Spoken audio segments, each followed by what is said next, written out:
Bon, t'es prêt? C'est bon? C'est bon, Ok. ça va, hop. Pareil, je vais remettre les cheveux.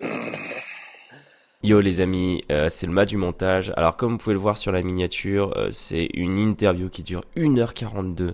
Donc oui, c'est un sacré pavé.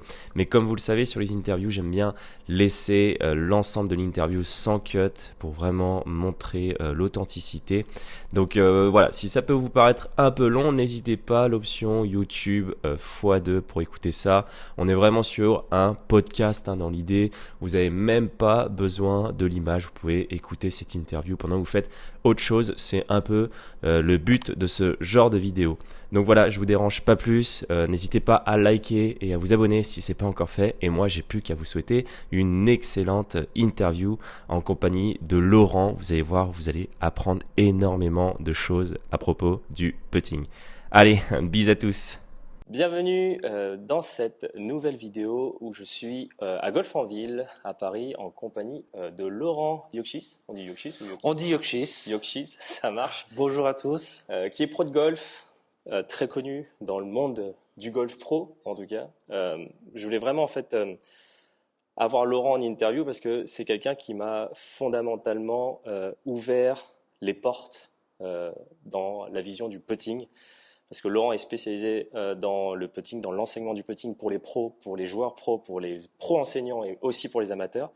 Et moi, je ne savais pas vraiment comment enseigner le putting en fait à la base. Je suis sorti de la formation de la Fédé avec quelques petites bases, mais j'étais en train de me poser vraiment des questions fondamentales sur comment je fais pour que le putting devienne quelque chose où je peux donner des billes en fait aux joueurs. Et j'en avais absolument pas. Du coup, un jour, j'ai juste appelé Laurent et je lui ai dit écoute, est-ce que ça serait possible que tu m'aides un petit peu parce que j'ai rien en fait, je sais pas comment on enseigne. Voilà, et puis ça s'est fait naturellement. Et ça s'est fait très naturellement et depuis ce jour-là, en fait, c'était vraiment un déclic. Comme on peut en avoir en fait dans notre jeu, on a souvent des déclics et là, c'était un déclic d'enseignement.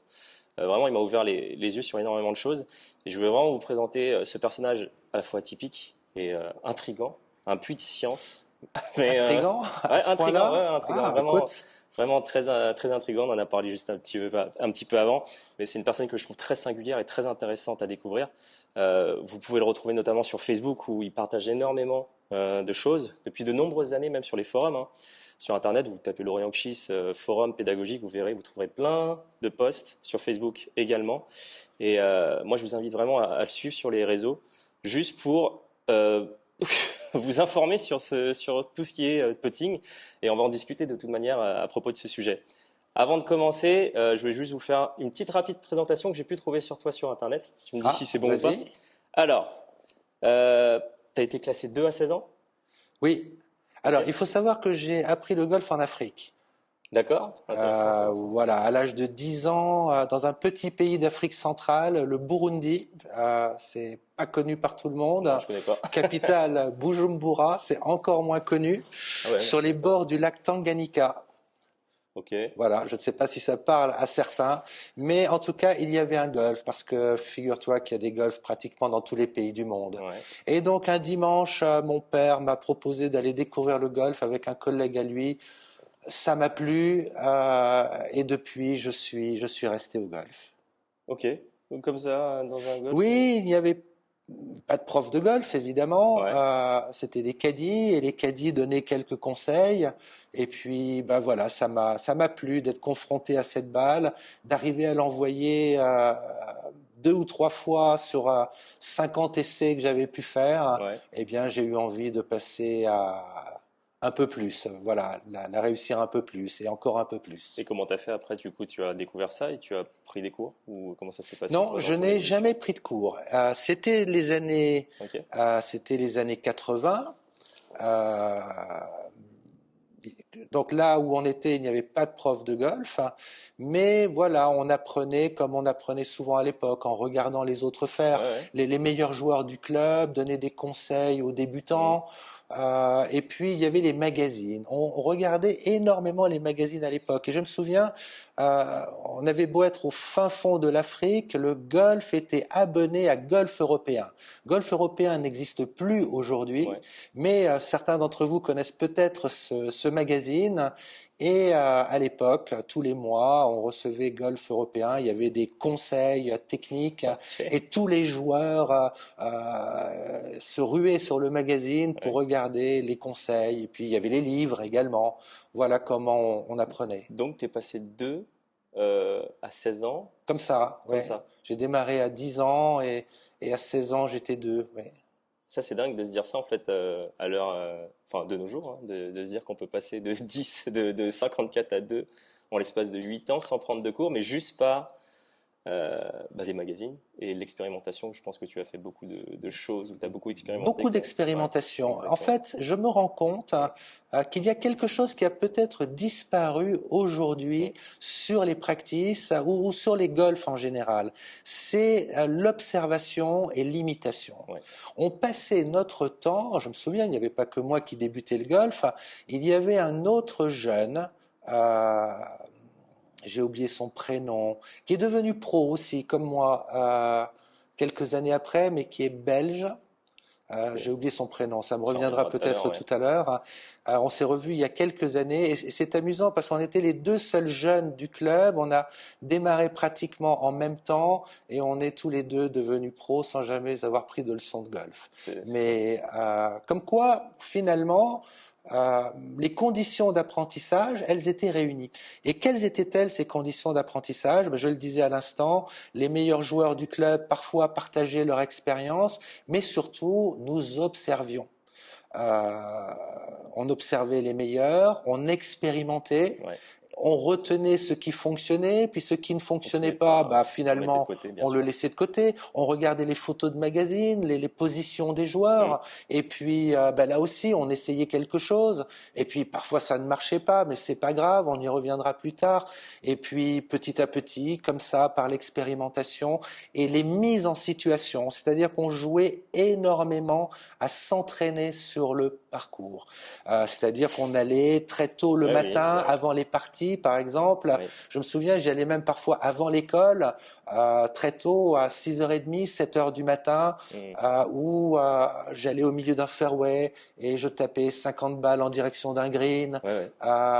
Puis j'allais dans un bunker, puis j'avais fait le parcours une semaine avant, je savais que j'avais une difficulté au départ de tel trou, et je suis allé taper 50 balles au départ de ce trou-là. Voilà, cette mise en situation, cette imitation, cette observation des choses, je trouve qu'aujourd'hui, elle est pratiquement absente. Pratiquement absente, je suis totalement d'accord avec toi parce que ça me parle beaucoup ce que tu dis parce qu'au final, moi j'ai passé ma carte verte chez YouGolf, en 2-3 mois on m'a filé la carte verte et après j'ai été largué dans la jungle du golf, comme je dis souvent, où finalement j'étais un peu autodidacte au final aussi et j'avais pas assez d'argent à l'époque parce que j'étais au chômage et j'essayais de passer mes cartes pour passer pro. Du coup je prenais pas de cours et j'ai fait ce que tu as dit, c'est-à-dire j'ai mise en situation sur le parcours, il y a un truc qui t'embête. Tu le fais 50 fois jusqu'à trouver la bonne solution, comment tu l'as fait, pourquoi tu l'as fait, comment tu l'as fait, et c'est comme ça que ça vient en fait, et pas répéter 50 millions de fois la même chose au practice avec le même swing, comme on peut le voir actuellement, je pense dans le golf en fait qu'on voit dans tous les jours au final dans notre métier où les joueurs sont là à répéter inlassablement les mêmes gestes. Exactement. Et alors j'ai une anecdote amusante, c'est que par la suite, j'étais au lycée, j'ai voulu entreprendre des études pour être prof de biologie et puis je me suis rendu compte que ça ne m'attirait pas tant que ça et de nouveau dans Golf Européen, j'ai vu un article qui parlait de l'école fédérale. J'ai vu qu'il était possible de devenir moniteur de golf en 1 an de formation. C'était à Vichy à l'époque. Il y avait des tests de sélection. J'en ai parlé à mes parents. Ils étaient d'accord pour que je m'inscrive à ces tests de sélection. Mais je faisais ça comme ça. Je savais que je voulais devenir enseignant de quelque chose. J'ai toujours été passionné de pédagogie. Mais je ne savais pas enseignant de quoi. Mais comme je jouais bien au golf, je me suis dit, tiens, pourquoi ne pas tenter ces tests de sélection? Sauf qu'à l'époque, je revenais d'Afrique et j'étais totalement inconnu dans le milieu golf en France. Et lorsque je me suis inscrit déjà auprès de la fédération, ça a été compliqué parce que je n'étais sur aucune liste. Enfin voilà. Et puis, à l'époque, au test de sélection, il y avait 2 parcours de 18 trous. Il y avait une première sélection, je crois, où on prenait peut-être les 60 premiers ou quelque chose comme ça. Et j'ai très bien joué à ces 2 tests de sélection. J'ai dû jouer -1 le premier parcours et 2 ou 3 le deuxième parcours. Donc j'étais dans le top 5 des joueurs sur ces tests. Et à l'entretien, je suis tombé sur l'entraîneur national de l'époque, qui était Jean-Étienne Lafitte, et qui me regarde et me dit « Mais qui es-tu ? D'où viens-tu ? On ne t'a jamais vu. De quelle planète viens-tu ? Et puis surtout, quel swing horrible !» Ah ouais ? Alors, c'est marrant. Tu es très très impressionné, évidemment. Puis je voyais qu'il y avait énormément de malice dans son regard, et effectivement, j'avais un swing complètement atypique. Mais il m'avait quand même permis d'être dans le top 5, d'être repéré, et puis surtout, il me permettait à l'époque de bien jouer. Et donc c'est ça le résultat de cette expérimentation. Alors bien sûr, quand je suis rentré en formation, j'ai appris plein de choses que j'ignorais totalement. Donc, quelque part, je suis un peu rentré dans quelque chose de plus conventionnel. J'ai énormément aussi amélioré mon propre mouvement, mais je ne savais plus taper une balle.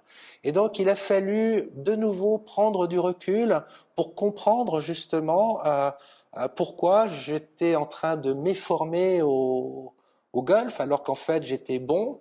Eh bien, enfin voilà, c'est tout ça qui est passionnant dans l'enseignement. On voit parfois des joueurs qui font les choses de façon complètement atypique.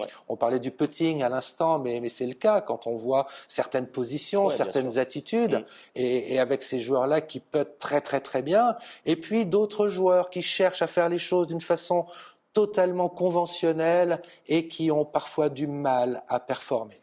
Ouais, exactement. C'est intéressant ce que tu dis parce que ça me parle vraiment, ça fait écho à ce que j'ai fait aussi parce qu'à l'époque je jouais qu'en push slice, donc je faisais des boobas, des trajectoires à la booba. Moi je jouais en hook, mais alors quick hook, très très quick. Et je savais pas faire autre chose que des push avec des énormes effets en fait qui tournaient 30 mètres pour avoir mes cartes parce que je savais faire que ça. Et on m'a dit aussi quel horrible swing tu avais. Et je me suis aussi réformé, un swing un peu plus traditionnel au fur et à mesure du temps. Mais c'est marrant, c'est exactement un peu le même écho. C'est intéressant. Tu avais une autre passion. Tu as toujours voulu enseigner, tu me dis prof de biologie, mais j'ai vu aussi que tu avais de l'équitation qui te titillait. Oui, je faisais beaucoup d'équitation. J'avais atteint un très bon niveau d'équitation dans la classification fédérale. C'était troisième degré. Voilà, troisième degré. J'avais un très bon niveau. Et je me suis aussi renseigné pour être moniteur d'équitation. Je connaissais un entraîneur à l'époque qui m'a dit, écoute, va dans le golf, ça sera moins mauvais. D'accord, donc c'est ce que j'allais te poser comme question, c'est en fait pourquoi tu as choisi le golf? Eh bien parce que cet entraîneur d'équitation m'a dit, alors moins mauvais, évidemment c'est référence à l'odeur, on a bien compris, mais pas que, c'est-à-dire qu'il considérait à l'époque le milieu de l'équitation comme étant assez saturé. Et il m'a dit, écoute, le golf, c'est en train de monter. J'ai des potes qui jouent au golf. Si tu te sens, moi, va au golf. C'est pas que je veux pas te voir à l'équitation, mais voilà. Mais il a senti vraiment, parce que le golf, effectivement, toi, tu as vécu la période où vraiment le golf commençait à faire un énorme boom en France. Alors, le boom du golf, c'était vraiment après. C'était années 90. Ouais, c'est ça, c'est à 90.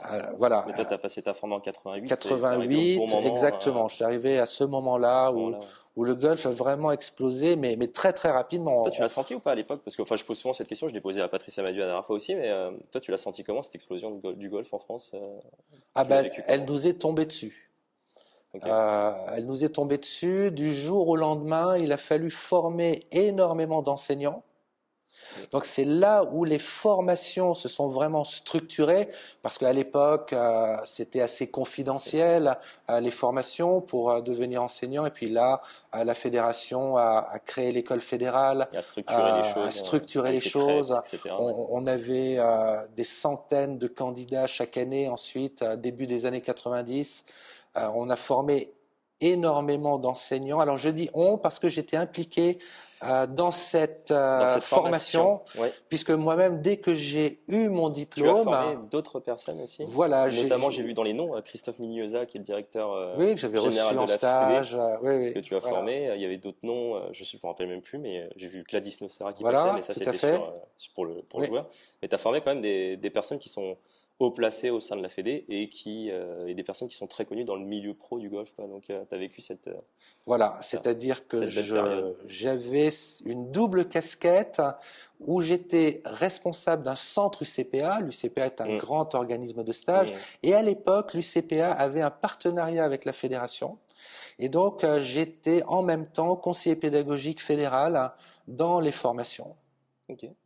Intéressant. Et j'ai même accueilli j'ai accueilli également les formations haut niveau.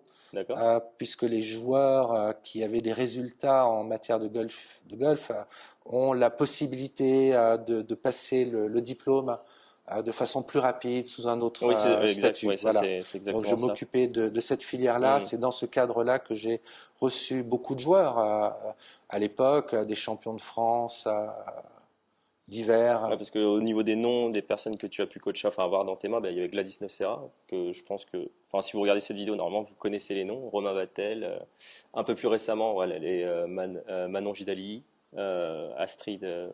Je ne me rappelle jamais son nom de famille. Ça c'est les joueurs. Ça c'est récent. Ça c'est les joueurs qui sont venus me voir. Oui, bien sûr. Les joueurs qui sont venus. Et ça c'est plutôt quelque chose de récent. Mais voilà, c'est juste pour vous dire un peu. Ça va causer un petit peu. Vous allez voir, ça va être intéressant.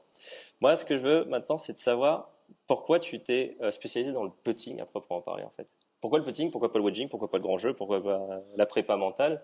Pourquoi le putting d'un coup? C'était quoi ce choix? Alors, après quelques années de travail de formateur, on en a parlé à l'instant, en relation avec la fédération, j'ai fait plein de choses intéressantes J'ai presque démarré le métier à l'envers finalement. En général, on devient formateur avec l'expérience. Et là, j'ai été pris sous le coude des formateurs fédéraux et ça a été une chance incroyable parce que j'ai bénéficié de tous les apports de ces années 90 où on réfléchissait énormément à la pédagogie.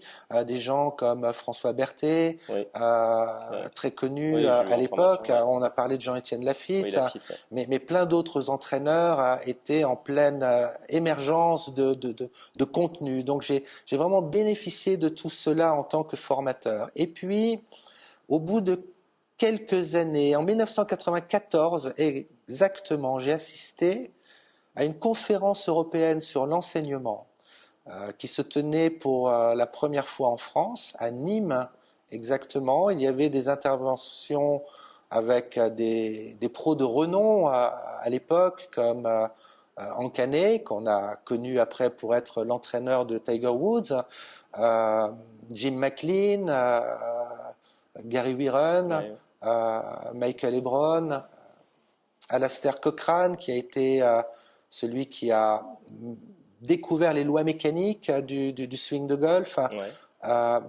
Et je me suis passionné pendant cette conférence à écouter un intervenant qui s'appelait Gary Wiren. Gary Wiren, à l'époque, était directeur de l'USPGA, un grand monsieur du golf, et je trouvais que son discours me parlait. Et à une pause, je suis allé discuter avec lui. J'avais envisagé de faire un voyage aux États-Unis quelques mois plus tard, et il m'a cordialement invité à venir le voir aux États-Unis. À partir de là, on a échangé, et puis j'ai développé une collaboration avec lui qui a duré une dizaine d'années pendant lesquelles je l'ai accompagné dans ses conférences, dans ses formations, et puis parallèlement à ça, j'ai distribué pour la première fois en Europe et en France les outils pédagogiques. Oui, les outils pédagogiques. Alors aujourd'hui, tout le monde a vu des outils pédagogiques. Vous en avez là derrière nous. Ici, un sac à impact. Et puis si vous voyez les sacs de golf qui sont derrière, ils sont remplis d'outils pédagogiques. Mais il faut savoir que dans les années 90, c'était complètement méconnu. Et donc, j'ai eu l'idée de distribuer ces outils Donc je les ai importés et dans toute l'Europe, je suis parti avec mon sac à la rencontre des pros, okay. Club par club, pour vendre ces outils okay. et puis surtout pour les démontrer, pour les expliquer. Et il y avait des questions qui revenaient sans cesse au niveau du putting. Les pros étaient très très demandeurs d'outils de putting. C'est ça qui m'a amené au putting.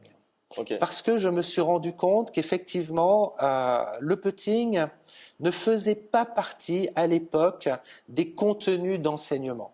À l'époque, quand on voulait s'améliorer au putting, on disait à quelqu'un, bah, écoute, ça tombe bien, il y a un putting green. Ouais, tu as vu, il est fait pour ça. Ouais.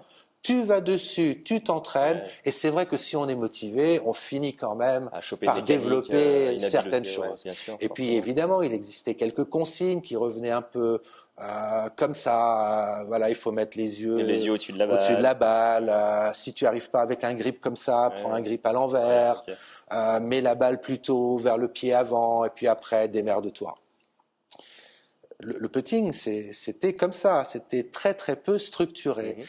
Et le problème, c'est que quand on devient performant au golf, on a envie d'améliorer son putting et les pros, là, sont souvent dépourvus de contenu. Et tous ces pros que j'allais voir dans les clubs s'occupaient parfois d'équipes et me disaient « Ah, est-ce que cette année, il y a un nouvel outil qui est sorti pour le putting ? Est-ce que tu as quelque chose à me proposer ?»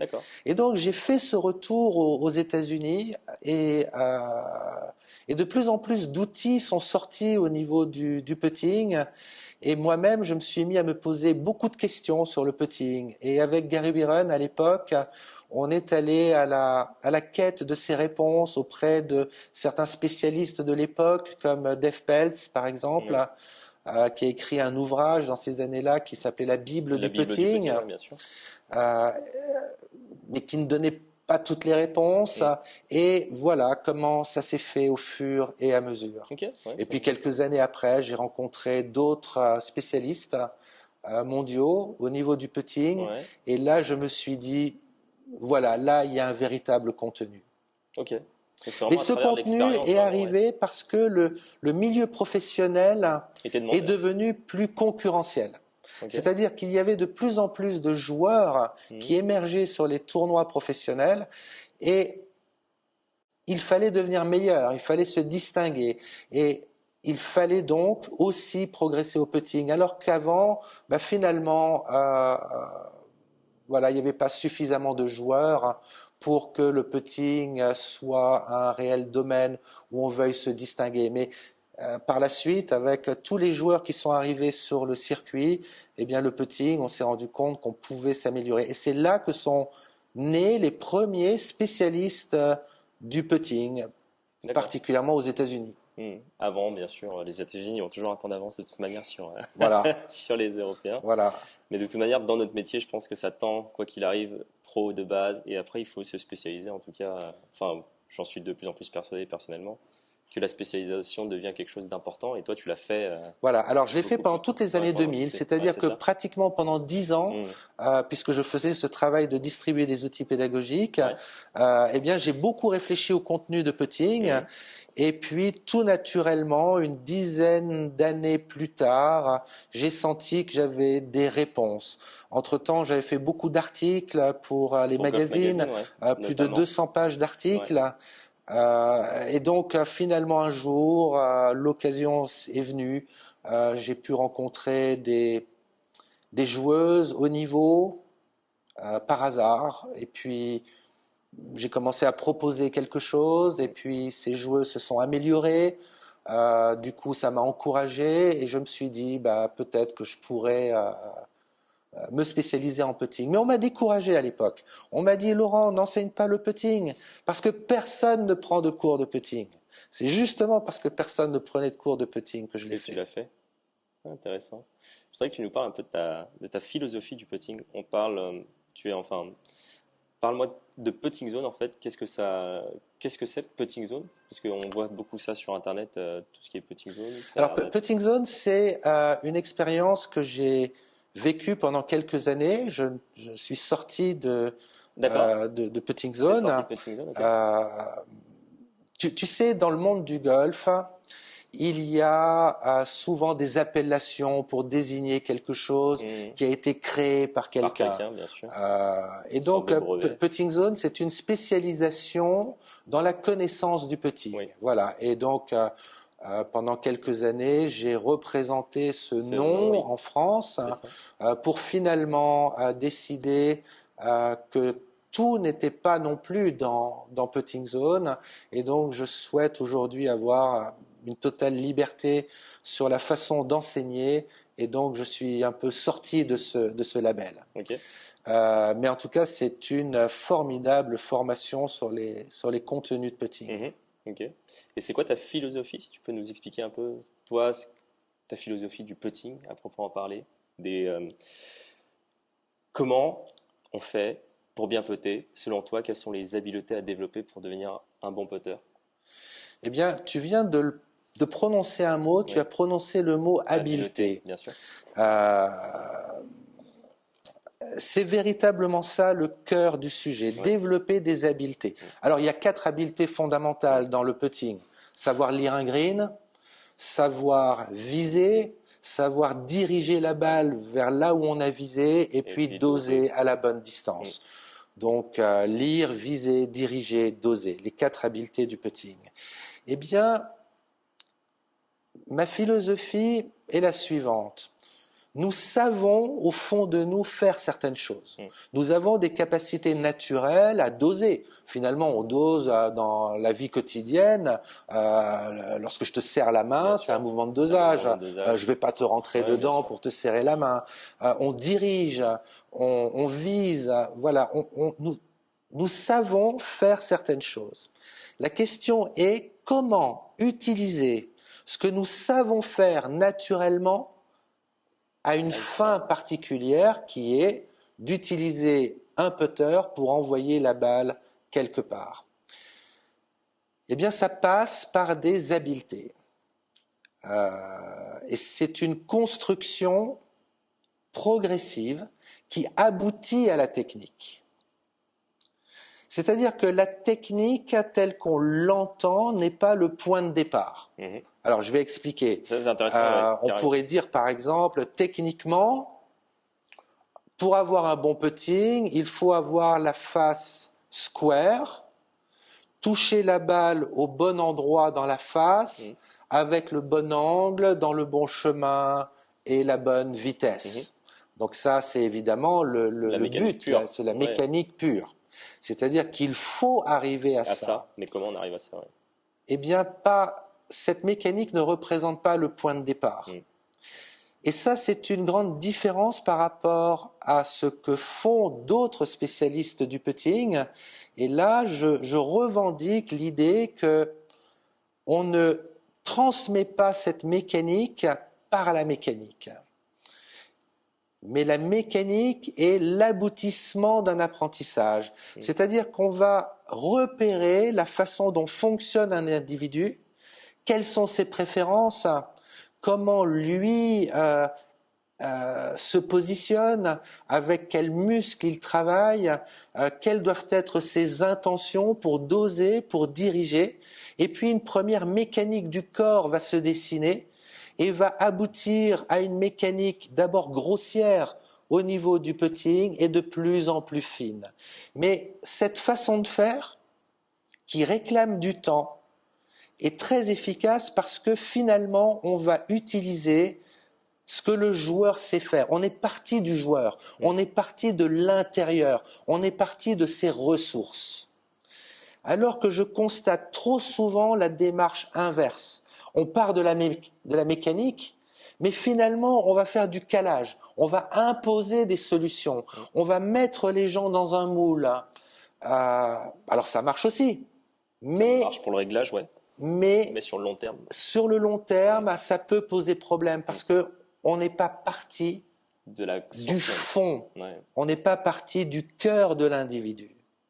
Donc voilà, ma philosophie est de partir de l'individu et de construire ses habiletés au fur et à mesure, et pas d'avoir la réponse mécanique parfaite comme point de départ de l'apprentissage. C'est intéressant, c'est de prendre vraiment la chose différemment de ce qu'on peut voir dans l'enseignement traditionnel.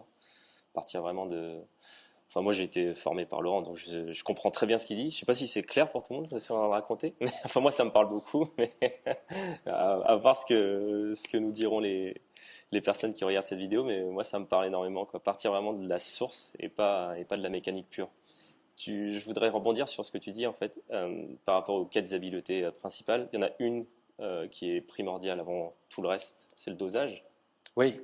Savoir doser et enfin pour moi et pour Laurent finalement, oui. Et pour moi par découlement est l'habileté principale en termes de dosage, en termes de putting à choper. Petit exercice pour toi, est-ce que tu pourrais nous expliquer, parce que ça c'est vraiment une question que j'ai très souvent en fait au niveau du putting quand j'ai des personnes en cours, c'est je sais pas comment on dose, ça je comprends pas. Est-ce que tu pourrais l'expliquer sans putter, juste par des mots, comment on dose au golf en fait, comment on dose au putting? Et comment tu doses dans la vie quotidienne? Ouais. Je vois qu'il y a une balle qui traîne là par terre. Je vais juste ramasser cette balle. Alors, voilà, j'ai une balle ici dans la main, et puis j'ai cette autre main qui est là. Alors voilà, la balle est posée là. Voilà, elle est posée ici contre ma cuisse. Je veux prendre cette balle et la poser ici au milieu de la main. Je réfléchis pas, mais c'est un mouvement de dosage. Je prends la balle, voilà, je viens de la poser au milieu de la main. J'ai pas réfléchi à ce qui s'est passé pour y arriver. Mais faisons un exemple. Prenons l'exemple suivant. Je remets la balle ici. Je me dis maintenant, tiens, fais-le un peu plus vite.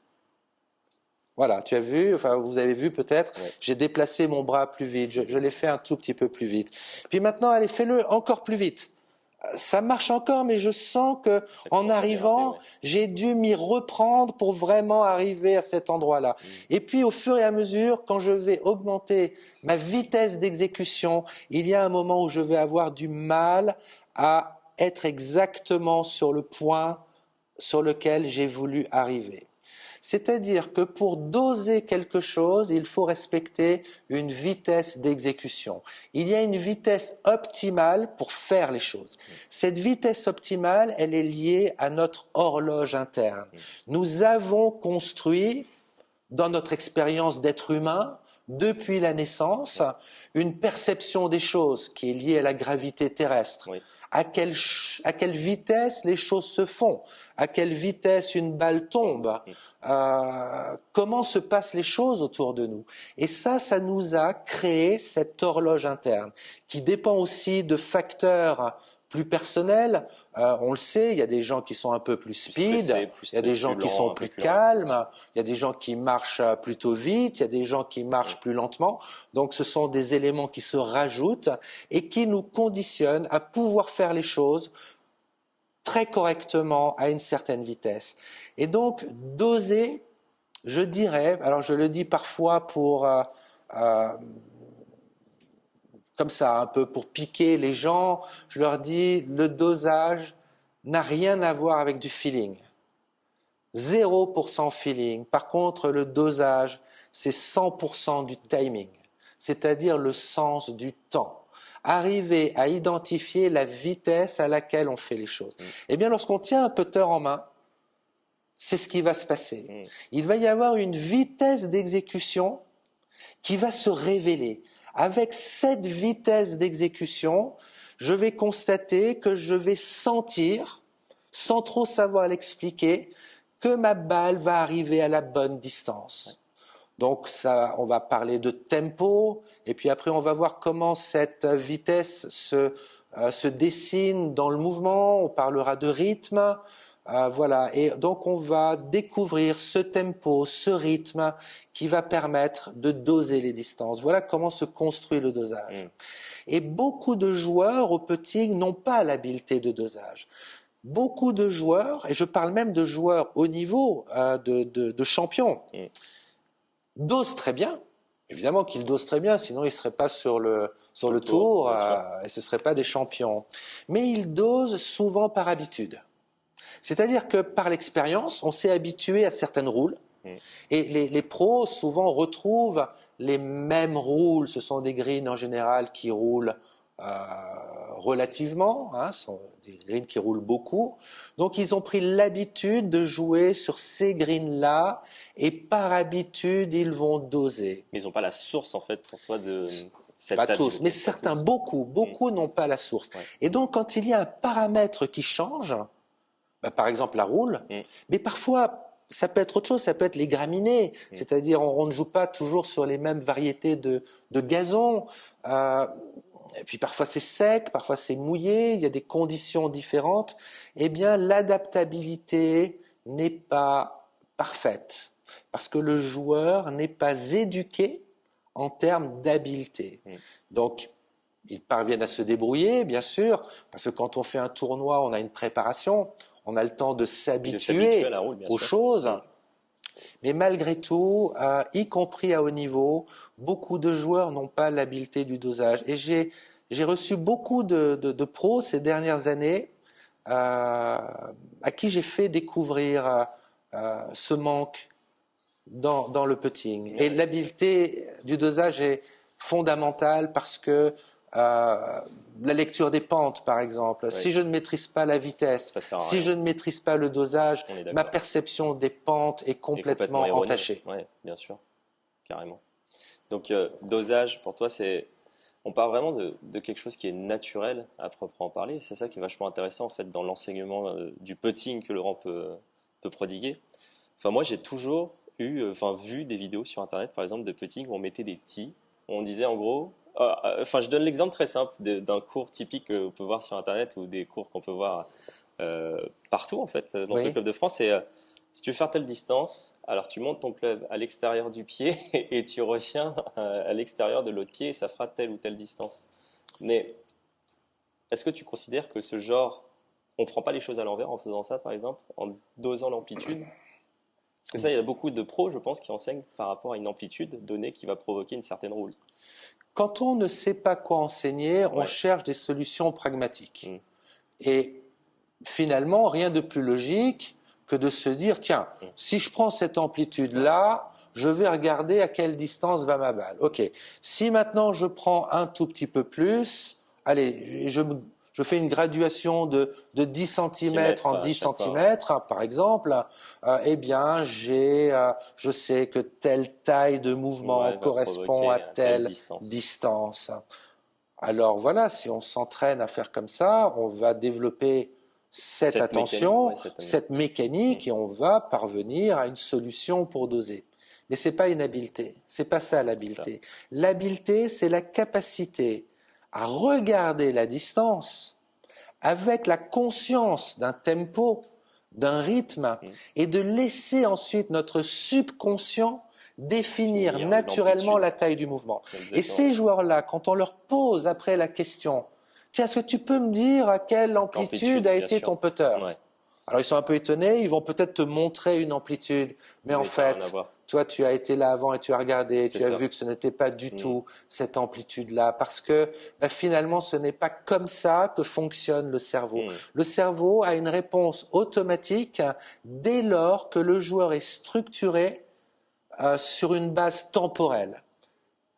C'est-à-dire qu'il maîtrise un tempo, il maîtrise un rythme, il a testé la roule du green, il sait qu'aujourd'hui ça roule comme ça, c'est-à-dire que le joueur est passé 5 minutes à découvrir, sans rentrer forcément la balle dans le trou, il est passé à découvrir les choses. Vous le savez tous, hein, tu le sais, quand on arrive sur un green, parfois on dit « oh là là, aujourd'hui ça roule ». Ou alors, des fois, on se dit, oh là là, ils font chier, ça roule quand même pas terrible.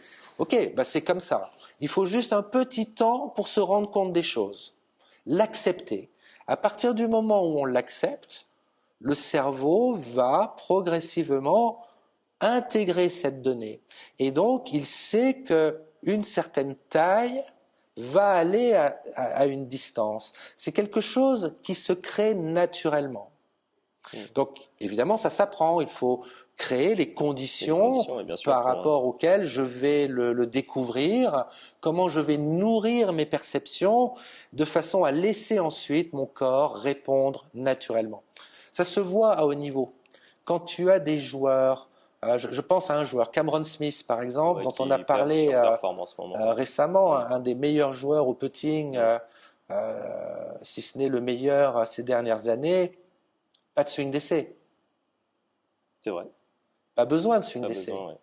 Parce que c'est justement la preuve qu'il n'y a pas de recherche, il n'y a pas de phase analytique où le joueur va essayer de ressentir si cette taille-là va aller là. Non. Le joueur est structuré sur le plan temporel. Son tempo est stable. Quelle que soit la distance à laquelle il se trouve du trou, son mouvement durera toujours le même temps. À partir de là, cette donnée étant stable, le cerveau peut déterminer la variable automatiquement, la variable étant la taille. Exactement. Par contre, si le temps n'est pas stable. Le cerveau ne peut pas déterminer automatiquement la taille. Et c'est là où les joueurs rentrent dans ce processus d'essai, où ils vont essayer, ça va leur rappeler des souvenirs, ils vont avoir un sentiment. Ce n'est pas de l'habileté, c'est de l'expérience. Je comprends tout à fait. Si on doit résumer en fait l'idée, enfin moi ce que j'explique finalement au niveau du putting, tu peux me dire si j'ai tort ou pas de l'expliquer aussi simplement. Moi je résume ça en deux inconnus. On prend ça en équation, l'amplitude, le tempo. Si on maîtrise le tempo, l'amplitude, elle va naturellement se régler et qu'on n'a pas besoin de penser à cette amplitude au final. Voilà. Vu qu'on a réussi à maîtriser l'une des deux données. Et pourquoi je veux qu'on maîtrise le tempo ? Parce que c'est quelque chose qui est inné en nous depuis de nombreuses années. Voilà, alors c'est facile à dire, quand vous l'entendez comme ça. Après, ça passe quand même par des phases, bien sûr, où il faut le faire découvrir. Bien sûr. Le tempo, par exemple, c'est une donnée. Aujourd'hui, tous les pros qui revendiquent une spécialité dans le putting parlent de tempo. Oui. Et c'est une bonne chose. On vient de voir pourquoi. C'était pas le cas il y a une dizaine d'années. Je me souviens, il y a 10-12 ans, parler de tempo, tu me disais que je faisais pas mal de publications sur les réseaux, j'ai commencé à en faire il y a 10-12 ans, où je commençais à parler de l'intérêt d'avoir un certain tempo au putting. Il y a des personnes qui me répondaient « mais de quoi tu parles ?» Ce n'est pas ça, il faut d'abord passer par une mécanique et puis le tempo est variable, voilà. En fait, à force de marteler les choses, et j'ai été un des premiers à le faire, je me rends compte qu'aujourd'hui, tout le monde a intégré l'importance de ce tempo. Donc ça, j'en suis heureux. De l'accomplissement, bien sûr. Je suis vraiment très très heureux de ça. Mais il y a encore plein de choses dans le putting qu'il faudrait faire passer comme message. Est-ce que pour toi, tu pourrais retranscrire ce tempo, par exemple, pour le petit jeu ? Ce serait possible ? Oui, c'est de même nature. De même nature ? Oui. Exporter ensuite ça sur le grand jeu ? Moi, sur autre chose. Pareil, c'est de même nature. Ouais. D'accord. Je trouve que c'est vraiment de même nature par rapport à l'habileté principale du dosage. Quoi. Ouais.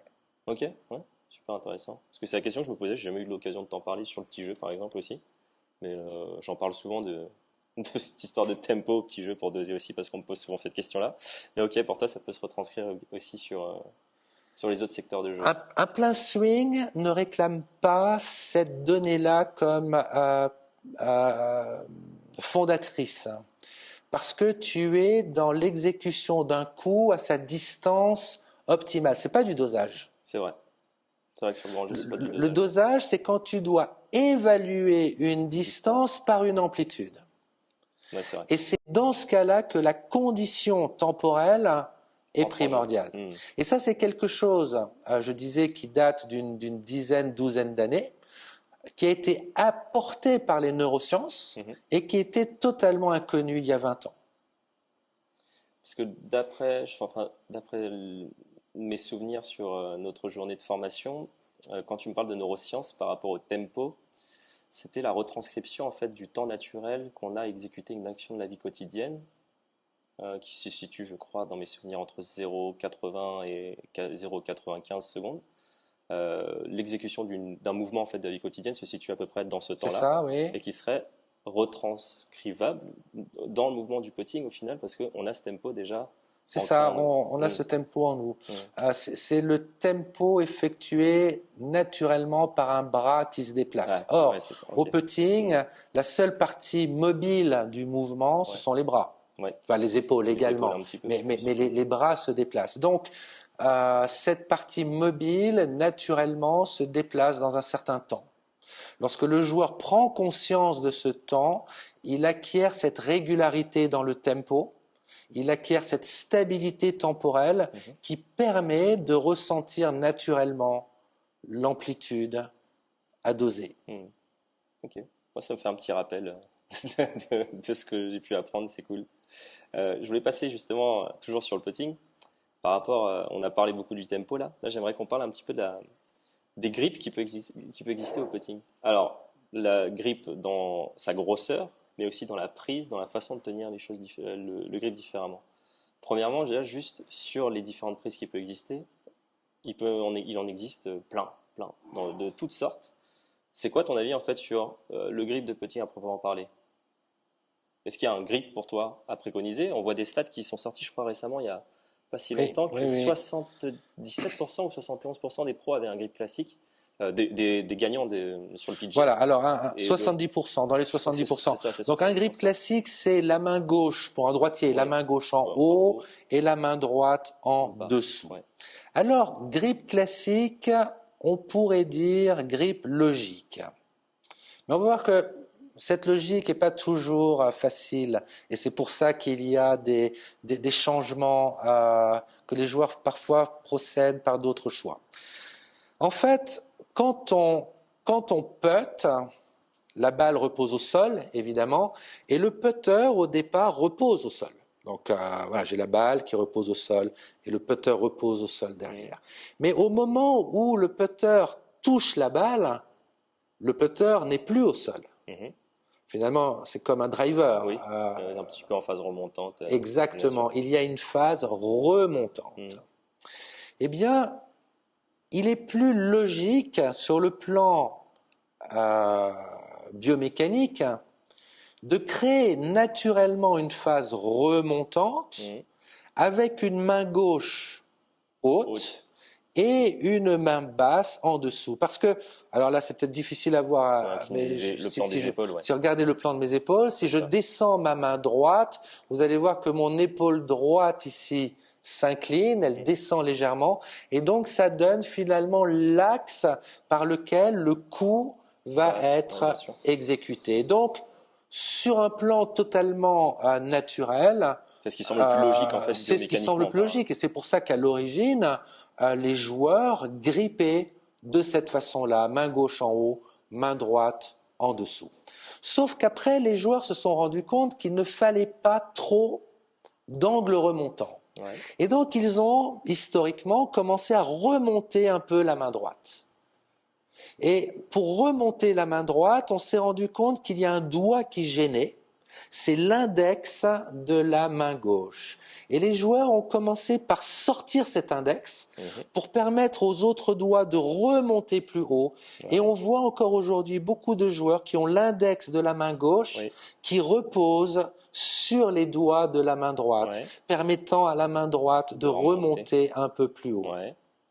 Les joueurs se sont rendus compte ensuite que finalement, en enlevant ces index et puis en enlevant également l'index de la main droite, eh bien, la prise devenait plus homogène, un peu comme si l'engagement de l'index posait problème. Et effectivement, les neurosciences dont on parlait tout à l'heure ont démontré il y a quelques années que l'engagement de l'index pose un problème. C'est-à-dire que quand on engage l'index, il y a toute l'attention, trop d'attention se focalise sur ce que ressent l'index au détriment d'une perception générale. Donc en notant les index, parce que l'index est le doigt qui désigne. D'accord. Voilà, les enfants montrent du doigt, c'est toi le coupable. Tu vois, et puis le fait d'engager le doigt empêche, dans une certaine mesure, une perception globale des choses, perception globale du mouvement. Et les joueurs s'en sont rendus compte, mais de façon totalement empirique. Ouais.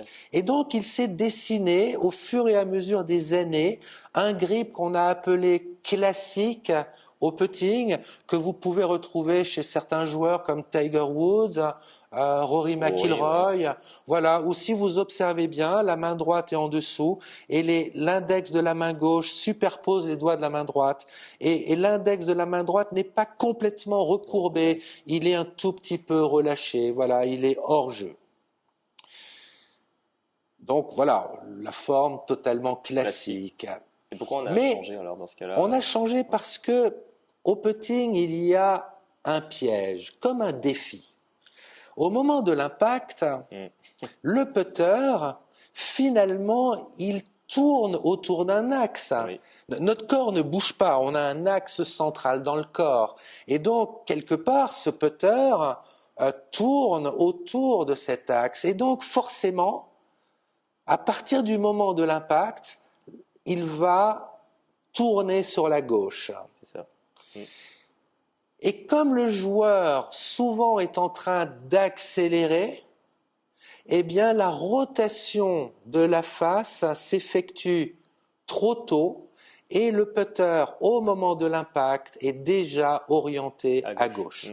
Et finalement les balles à gauche au putting sont la réponse la plus fréquente en termes d'erreur, y compris à haut niveau. Surtout à haut niveau, si vous regardez les joueurs ratés, vous allez voir qu'il y a beaucoup plus de ratage à gauche qu'à droite à cause de ce refermement de la face. Et donc, parfois, le joueur ne sait pas trop comment résoudre ce problème-là. Et certains joueurs ont, dans un premier temps, essayé de mettre les mains dans l'autre sens. Oui, en grip inversé. C'est-à-dire c'est la main gauche qui est en dessous et la main droite qui est au-dessus. Eh bien, quand c'est inversé, quand la main droite est au-dessus, elle a un peu moins d'emprise parce que le bras droit se retrouve un peu plus rétracté que le bras gauche. Et ces joueurs-là disent « Ah, ben je putte mieux ».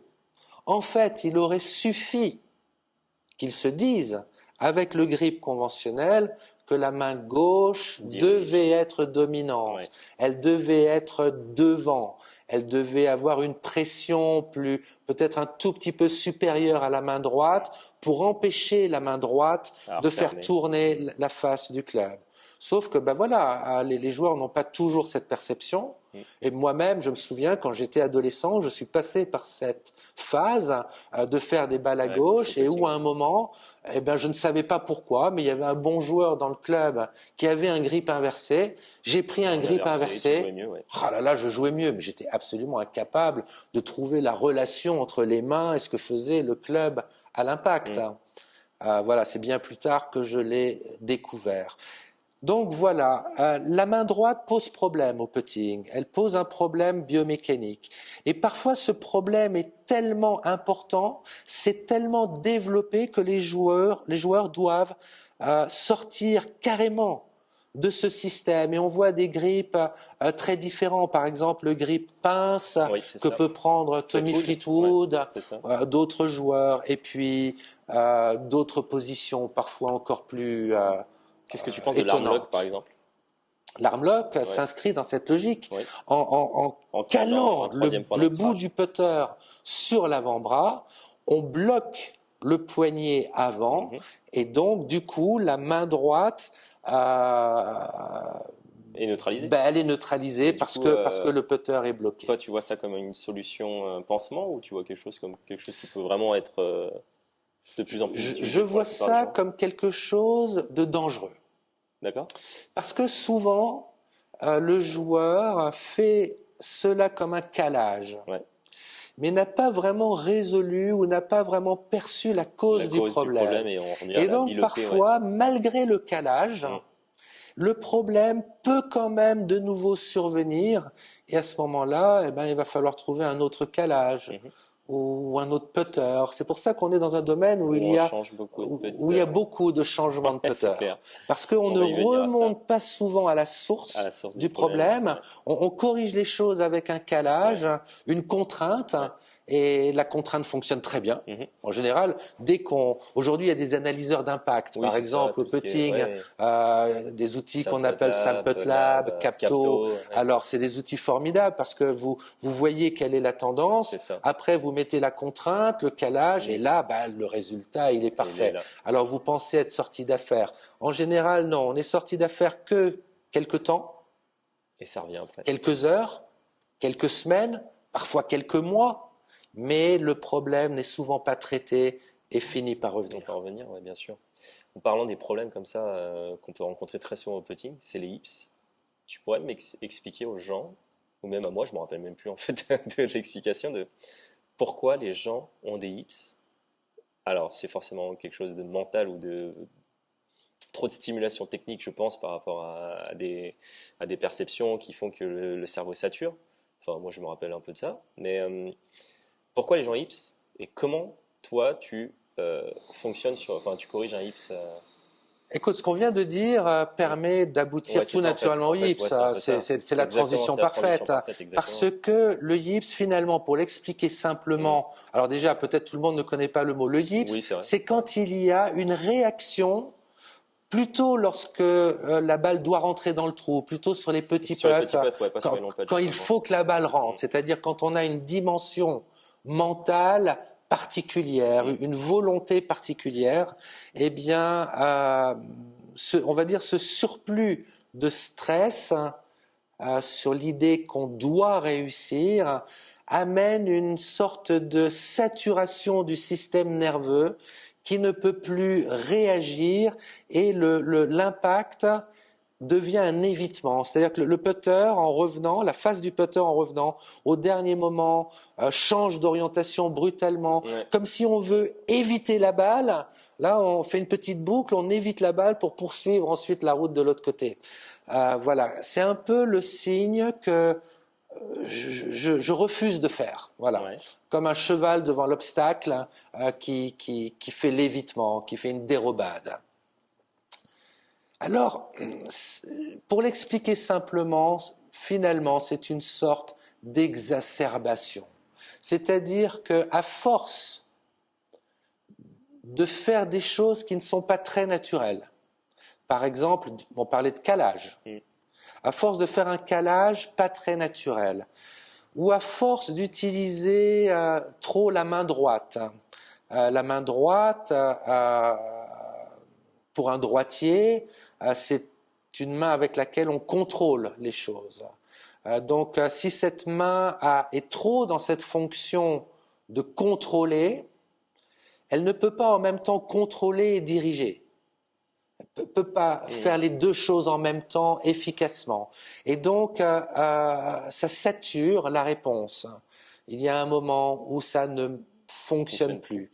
Donc, en gros, ces réponses arrivent comme le point final où j'ai repoussé les choses dans leurs contraintes jusqu'à un moment où ça ne fonctionne plus.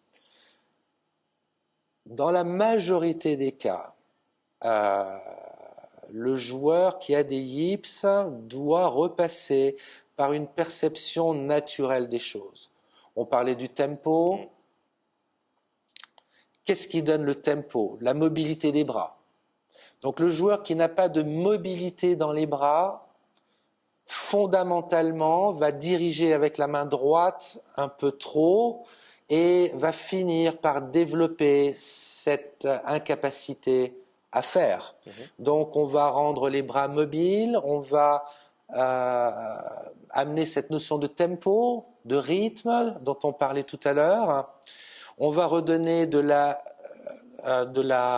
légèreté à la main droite, de façon à ce qu'elle puisse simplement être dans la précision, mais pas dans la tenue, pas dans la direction, pas dans le guidage, et les choses reviennent assez vite.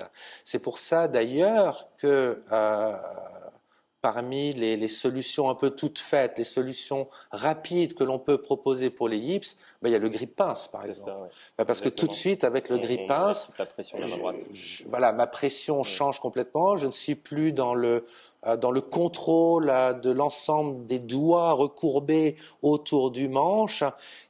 Ce grip favorise aussi le déplacement des bras. Finalement, la main droite agit un peu comme un gouvernail, le gouvernail d'un bateau qui va droit.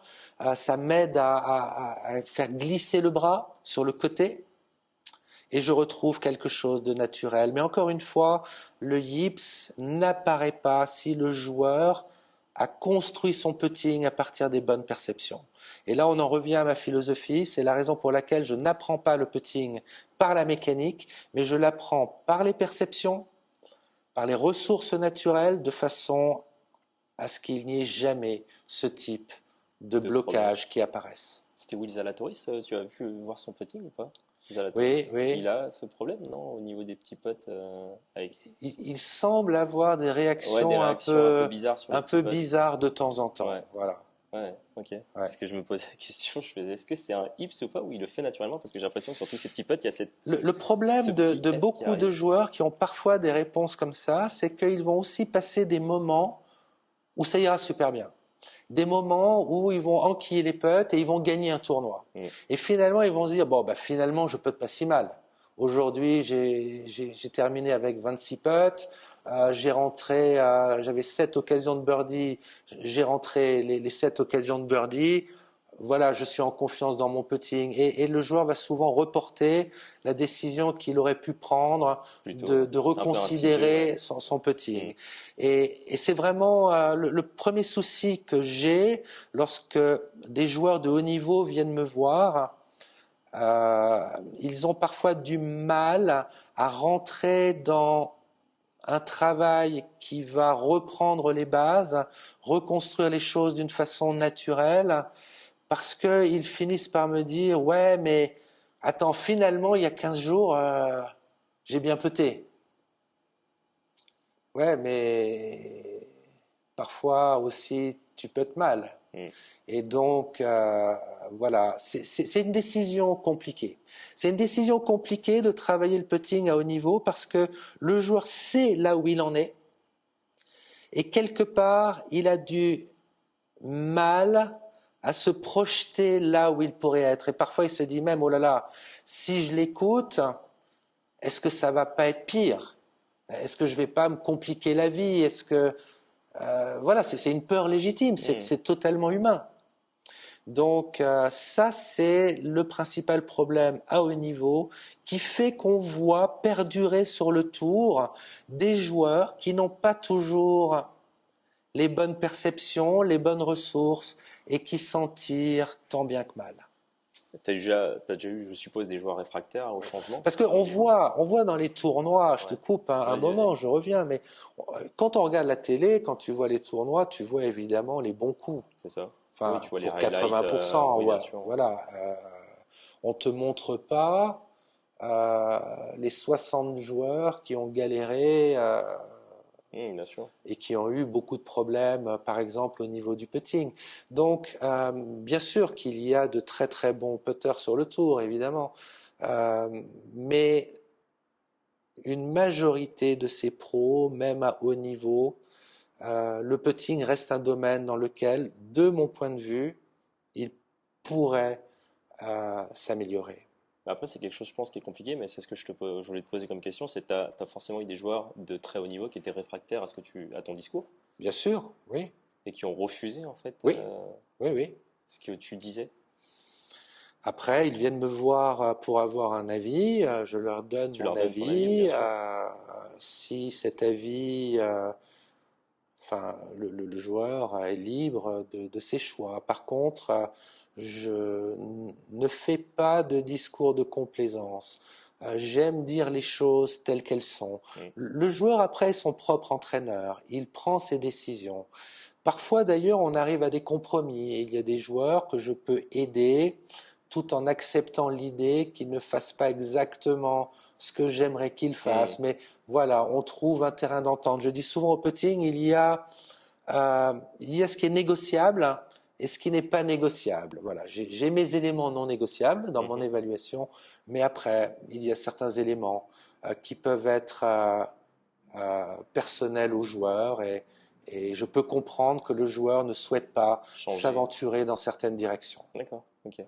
D'abord souvent parce qu'ils font comme ça depuis tellement d'années que le changement est compliqué. Ouais, c'est ça, c'est qu'ils ont chopé tellement d'habitude au final que bien sûr. Tu leur demandes quelque chose. Par contre, là où je suis un peu attristé, c'est quand j'ai affaire à un jeune ou à un jeune pro, où je me dis il a l'avenir devant lui, c'est un peu idiot à ce moment-là de rentrer dans la carrière avec des calages ou des compensations qui risquent, au fur et à mesure des années qui passent, de manière insidieuse, arriver à détruire le jeu devenir un problème. On parlait d'IPS ou sans aller jusqu'à des IPS, mais peut-être ne pas aller au maximum de performance, au maximum de potentiel.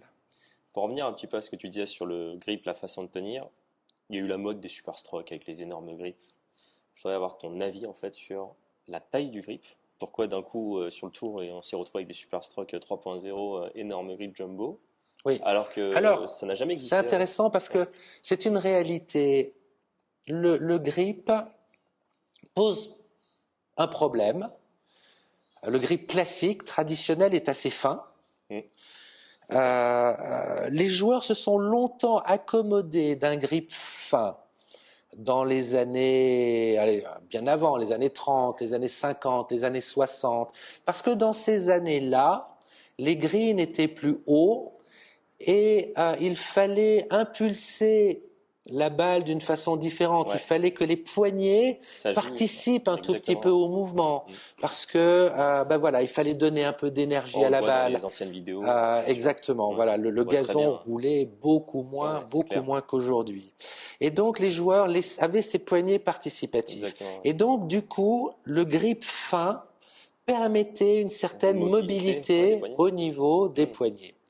Progressivement, la vitesse des greens a baissé, les grips, eux, de putter n'ont pas changé. Jusqu'au jour où on s'est rendu compte que quelque chose posait problème. C'est que si on veut avoir beaucoup de stabilité dans les mains, pour avoir une maîtrise de l'orientation de la face du putter, eh bien, il fallait mettre les mains d'une certaine façon, mais si le grip est très fin, on a du vide sous les doigts de la main gauche. C'est-à-dire qu'on ne remplit pas les doigts. Et le cerveau n'aime pas le vide. Il y a toujours un sentiment d'inconfort face au vide. Et donc, en faisant des grips plus gros, eh bien, en le prenant en main, il y a un sentiment de confort qui est lié au fait que la main est remplie. Donc, après, on n'a pas besoin d'un grip très gros. On n'a pas besoin de la plus grosse taille. Parfois, on voit des grips vraiment énormes. On n'a pas besoin de ça. Mais on a besoin, de mon point de vue, de grips un peu plus gros, de façon à avoir un confort de remplissage de la main gauche. De ne pas avoir de vide, de ne pas avoir de creux. Voilà. On s'en était rendu compte aussi déjà bien avant, dans les années 50, on a créé un grip qui s'appelait le grip pistol, qui avait une forme un peu particulière qui épousait la paume de la main. Ce grip était très très très grand, comme une crosse de pistolet. Et puis il a été interdit par les règles parce qu'on estimait qu'il aidait le joueur. Donc il a dû être limité. Donc il y a certains fabricants qui ont continué à faire ces grips qui ont une forme un peu recourbée comme ça vers le haut, mais elle est assez limitée.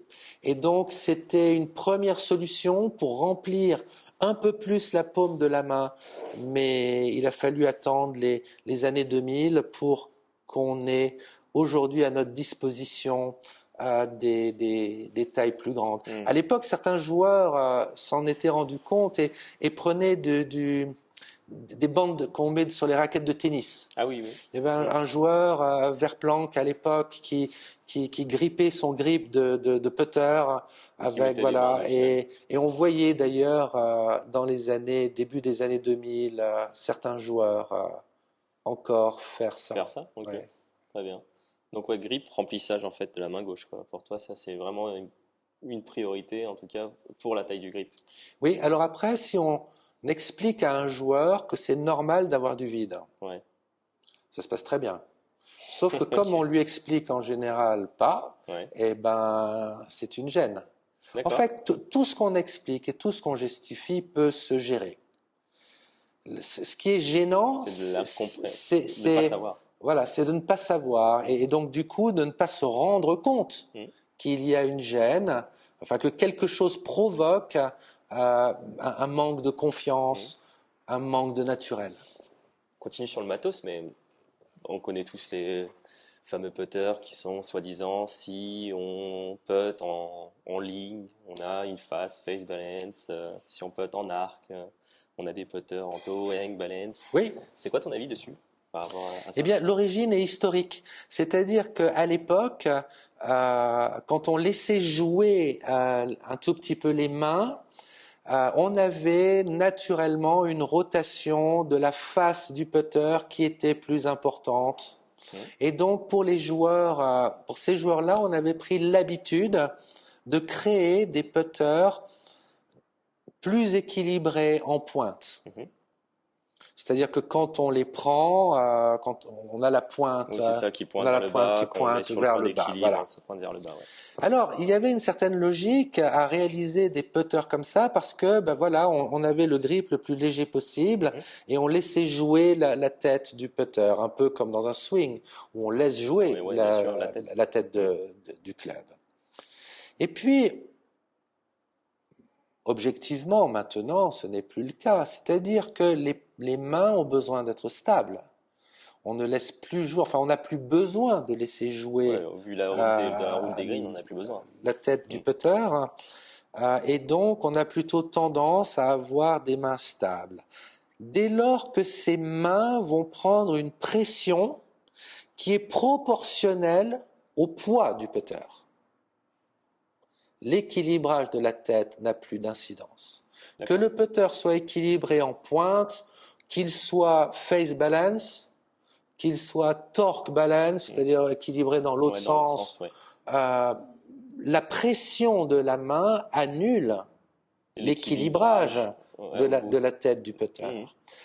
Cet équilibrage en tête n'a de sens que si l'on veut avoir le grip le plus léger possible pour laisser jouer la tête du putter. Alors là, effectivement, si un joueur est un peu plus dans le balancier de bras, un autre joueur est un peu plus dans la rotation du tronc et donc va avoir un mouvement plus tournant que le précédent, eh bien, dans ces cas-là, un ajustement par rapport à l'équilibrage de la tête du putter peut avoir une certaine incidence. Mais à partir du moment où on tient le putter de la main gauche, avec les deux mains, que la pression est proportionnelle à la tête du putter et que l'on laisse jouer le poids des bras qui est 10 fois supérieur au poids du putter, l'équilibrage du putter n'a plus aucune importance. Et quelle est pour toi en fait la proportion de l'outil en soi? Parce que le putter, c'est peut-être l'outil qu'on change le plus souvent, que je vois des personnes me rappeler plein de putters différents. C'est vraiment l'outil, je pense, que les gens changent le plus souvent. Dès qu'ils ont un problème, ils veulent changer de putter. Un jour, un pro est venu me voir et il me fait « Viens, il faut qu'on aille sur le parking ». Alors j'étais étonné, on était déjà sur le putting green. On va sur le parking et il ouvre le coffre de la voiture. Il y en avait 34. 34 putters, quoi. Wow. Mais c'est pas un cas rare. Non, mais oui. Mais... Enfin, 34, j'ai jamais vu. J'ai déjà 6-7, mais déjà... On a... Finalement, on a décrété, je crois, qu'aucun des 34 n'était... Ah ouais? Bon, enfin bref, c'est autre chose. Voilà. Pourquoi on est amené à changer autant de putters? Parce que, je le disais au tout début de ton interview, les joueurs souvent ne sont pas éduqués au putting, c'est-à-dire qu'on n'a pas appris à faire les choses. On fait les choses juste par la sensation. Alors quand quelque chose ne va pas, comme on ne sait pas l'analyser et comme on ne sait pas remonter aux causes, eh bien on reboot le système. Bien sûr.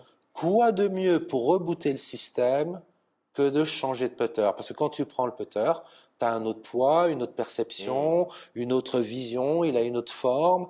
Ben voilà, tu resets. Et souvent, ça marche mieux. Tu te dis, là, ça y est, j'ai trouvé, j'ai le bon putter. Sauf que ton cerveau va s'habituer et pareil, au bout de quelques semaines, quelques mois ou parfois un an, ça met parfois du temps, les problèmes initiaux reviennent parce que finalement, tu n'as trouvé qu'une parade en changeant de putter. Mais le corps, lui, n'a pas évolué. C'est quoi pour toi, du coup, la proportion du putter, l'influence de la proportion de l'outil en fait dans le putting? Est-ce que enfin pas un pourcentage à me donner, mais est-ce que c'est une grosse influence au final? Très peu, si on réfléchit.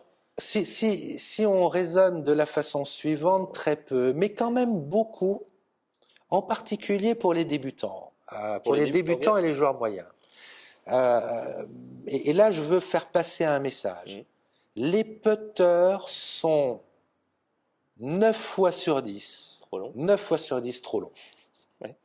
Donc, quelqu'un qui débute le golf, qui a un putter trop long, tu vois le grip. Forcément, tu vas mettre tes mains sur la partie haute du grip. Mais si tu mets tes mains sur la partie haute du grip, tu te redresses complètement. Tu as les coudes qui sont redressés. Donc, tu as de la tension dans les bras. Cette tension dans les bras va faire que les poignets vont devenir mobiles. Donc, personne ne va avoir l'idée de baisser les mains, parce que si on baisse les mains, tu es gêné par le putter qui est trop grand, puis alors l'hiver, tu mets une veste, tu as le bout du putter qui touche la veste, etc. Donc, voilà, là, le putter peut avoir une incidence majeure. Les putters, alors les gens me disent, mais pourquoi on fabrique des putters trop longs? Parce que c'est beaucoup plus facile pour les fabricants de vendre des putters trop longs dans la mesure où on peut les couper. C'est beaucoup plus facile de couper un putter pour le raccourcir que de le rallonger. Parce que de le rallonger, il faut changer tout le manche, il faut changer de manche. C'est des opérations qui vont être plus complexes et plus coûteuses. Alors que couper un putter, c'est très simple. Beaucoup de joueurs ne le savent pas, mais c'est assez facile même de récupérer le grip d'origine en le décollant. On coupe le putter à la bonne taille. Et ensuite, on remet le grip. Parfois, on peut faire un travail de rééquilibrage par rapport à la masse qui a été enlevée. Donc, le mieux, c'est d'aller chez un fitter qui va faire ça parfaitement. Mais le préalable, c'est d'aller voir un pro qui s'y connaisse en putting et qui puisse déterminer quelle taille de putter va convenir aux joueurs. Deuxième point, quel lie? Le lie, c'est l'angle du manche. Là aussi, les putters, par commodité, sont fabriqués dans un lie qu'on estime moyen. Alors, il y a une raison historique par ça. Tout simplement, dans les années 50, en 1955 exactement, on a décrété que le lie devait être celui-là, pour des tas de raisons. Et c'est resté comme ça. Alors là aussi, c'est moins gênant que la taille. Mais cela peut avoir pour certaines personnes une importance majeure. Ça veut dire changer complètement la forme du mouvement. Là, il est trop flat dans le commerce, c'est ça. On est sur du 64. Alors le lie standard, c'est 70, aux alentours de 70 degrés. Ah, c'est 70, oui. Ouais. 70 degrés. 64. Alors, en fait, en gros, si le joueur décide de jouer avec un ballon des bras plus naturel, ce lie de 70 est trop relevé. Est trop plat, pardon. Est trop plat. Il faudrait que le putter se verticalise. Alors on voit parfois des joueurs dont le putter à l'adresse repose sur la pointe. Ouais. Certains joueurs, même pros, s'en accommodent très bien. Il y a un joueur américain, Steve Stricker, qui est un des meilleurs putters de l'ère moderne et qui putt sur la pointe. J'ai vu des pros, de très bons pros, y compris en France. J'ai le souvenir d'un pro français qui puttait admirablement bien avec le putter sur la pointe. Et donc le point commun de ces joueurs-là, c'est qu'ils ont les bras détendus. Et donc lorsqu'on a les bras détendus et qu'on veut prendre le putter dans le prolongement des bras, ce qui n'est pas une nécessité d'ailleurs, eh bien le putter repose sur la pointe. Alors il vaut mieux éviter. Il vaut mieux éviter et avoir un réglage du lie qui permette au putter de reposer à plat. Et là, on monte sur un lie, je crois que c'était 75 ou 76. Voilà, on peut remonter. Voilà, si on est sur un plan totalement anatomique. C'était quoi déjà l'explication anatomique je me rappelle plus. Alors, le bras tombe à 90 degrés. Ouais. Ensuite, il y a un décrochage de l'avant-bras par rapport au bras qui est de 14 degrés. Okay. La main, anatomiquement, pend à 90 degrés de nouveau. Donc, 90 moins 14. Le prolongement de l'avant-bras est donc à 76 degrés. 90 moins 14. 76 degrés. Alors, c'est jamais totalement 76 parce que le joueur se raidit un tout petit peu, donc il va mettre un peu d'angle parfois dans ses bras. Mais voilà, sur l'idée de se positionner naturellement, le plus naturellement possible, avec un minimum de contraintes et un maximum de confort, le lie standard, si le lie standard était aux alentours de 73-74 degrés, ça permettrait à beaucoup plus de débutants de putter facilement par un mouvement de balancier de bras. Si ensuite le joueur veut évoluer techniquement, voilà, il évoluera. Mais dans la perspective de débuter le golf d'une façon confortable, un lie plus vertical devrait être la norme. Ok. Et au niveau de la taille, parce que dans le commerce, je crois que c'est du 34-35 inch de moyenne. Oui. Si pour toi, pareil, on devrait créer une norme au niveau de la hauteur du putter, on devrait tourner plus aux alentours de combien environ? 33 pour les hommes, 31 pour les femmes. 31 pour les femmes, ouais. Chose qui en fait n'existe pas dans le commerce. Hein. Non. Ça n'existe pas. Non, mais dans les faits, vas-y, regarde chez tes élèves, prends une sélection de 10 femmes, fais-leur prendre leur position sans putter, là où ils se sentent confortables. Ou mieux, tu leur mets une tige dans les mains, assez longue, mais qui n'influence pas l'endroit où je vais tenir. Je crois qu'elles vont quasiment tenir ça dans le shaft, en fait. Et ensuite, mesure la distance entre le sol et les mains, et regarde, et tu vas voir que quand les joueurs ne sont pas influencés et qu'ils cherchent à se positionner d'une façon confortable, sans contrainte pour le dos, eh bien les mains sont bien plus basses. Oui, carrément. Bien sûr. Et tu as des valeurs parfois très, très surprenantes. Oui, c'est clair, carrément. C'est intéressant ce que tu racontes. Ça me permet en plus de me faire des petites révisions. C'est sympa. On part sur complètement autre chose. C'est qui, selon toi, le meilleur putter de l'histoire du golf, de tous les temps? Il y a eu, je ne sais pas quel est le meilleur putter de tous les temps, mais il y a eu des joueurs qui ont marqué leur époque. Je pense à Bobby Locke, le Sud-Africain, qui avait été Sud-Africain invité sur le circuit américain, et qui après a été interdit de circuit américain tellement il puttait bien, il gagnait tous les tournois. Alors on a inventé une histoire pour interdire le circuit américain aux Sud-Africains. Il y a eu un truc. Ouais. Ça, je t'ai pas bon, mais ok. Donc ça, le putting de Bobby Locke, qui puttait d'une façon totalement très particulière, en tout cas pas du tout conventionnelle aujourd'hui. Okay. Dans les années 60, un joueur comme Billy Casper, je ne sais pas si tu as le nom qui te vient. Le nom me vient, mais alors sa façon de putter, voilà. Alors des poignets actifs, mais c'était aussi la norme à l'époque. Après, une évolution majeure dans les années 80, 1984, un joueur gagne le Masters, un joueur qu'on ne connaissait pas trop et qui a enfilé des putts, enfin des ficelles comme on dirait aujourd'hui, et dont les commentateurs disaient à l'époque, oh là là, vous avez vu ce jeune, comment il putt, mais surtout ne puttez pas comme lui, car personne ne putt comme ça. C'était Ben Crenshaw. Ah, Ben Crenshaw. Voilà, Ben Crenshaw, qu'on considère aujourd'hui encore comme un putter. Oui, bien sûr, ça oui. En tout cas, qui a été dans cette transition entre l'époque où on était plus dans l'habileté et l'époque où on est rentré dans les perceptions de dosage. Voilà, des bras plus stables.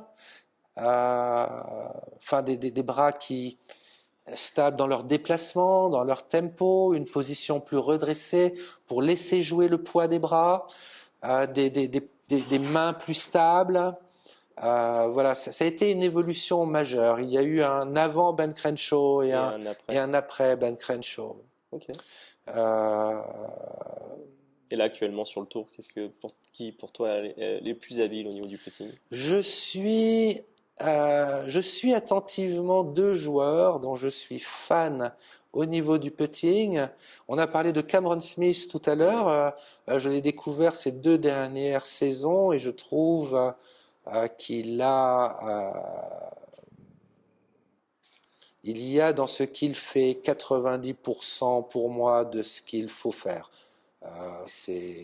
Voilà. Et puis une autre 90%, c'est énorme, hein, parce que j'attends pas d'un joueur qui soit à 100%. 100%, ça n'existe pas. On est dans l'utopie complète. On n'est pas des robots.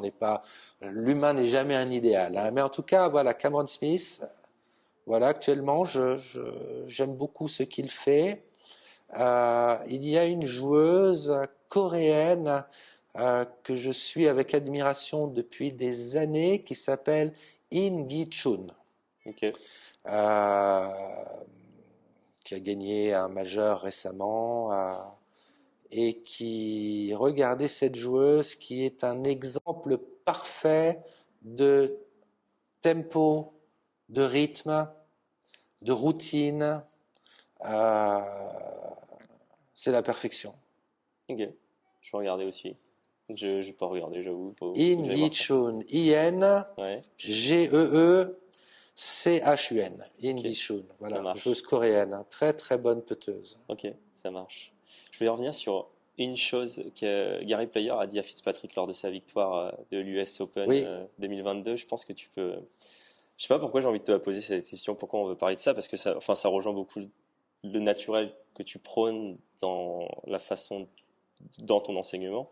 Mais Gary Player, pour ceux qui sont pas au courant, enfin Fitzpatrick a gagné l'US Open en 2022 du coup, et Gary Player a dit à Fitzpatrick en gros, ne te laisse pas influencer par l'enseignement moderne qui est un poison en gros, si je devais le traduire littéralement. Oui, voilà. Alors je ne sais plus les détails, mais c'était ça. D'ailleurs, je crois que j'avais partagé sur les réseaux cette citation. Ok.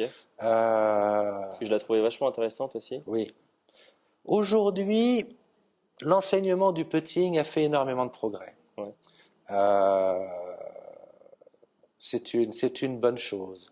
Mais on a, de mon point de vue, hein, alors je veux convaincre personne, mais c'est mon point de vue quand même.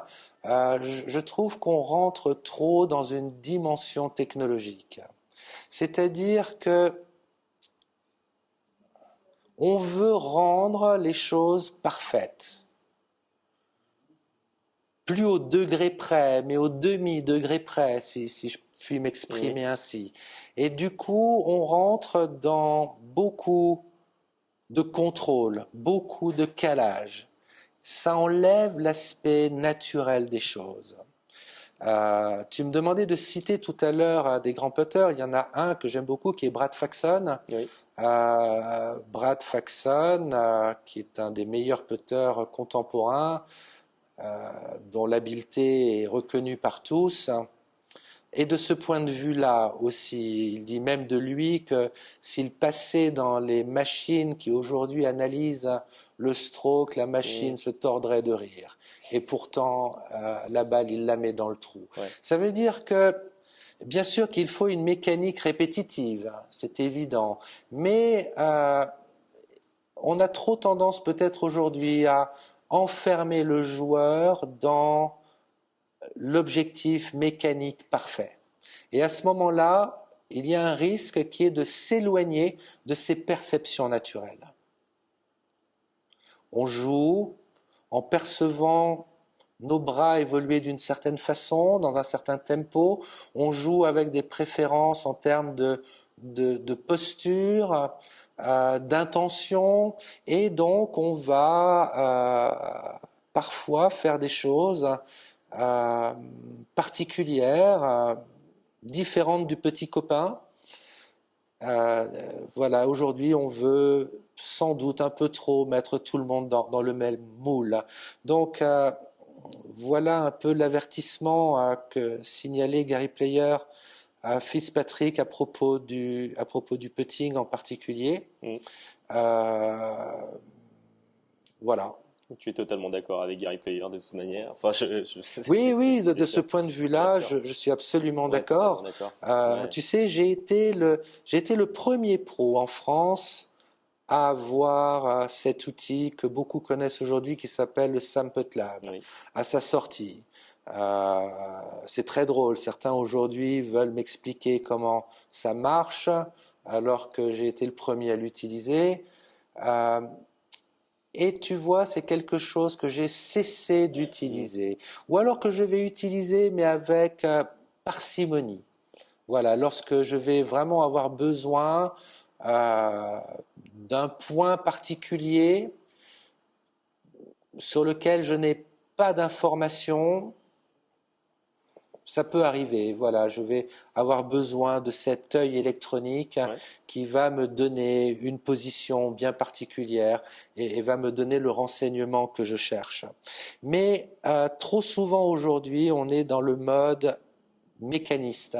C'est-à-dire, voilà, il y a une mécanique. Ta mécanique n'est pas bonne, ton chemin de putter n'est pas bon, la face n'est pas bien. Eh ben tiens, voilà, je t'impose le chemin, il doit être comme ça.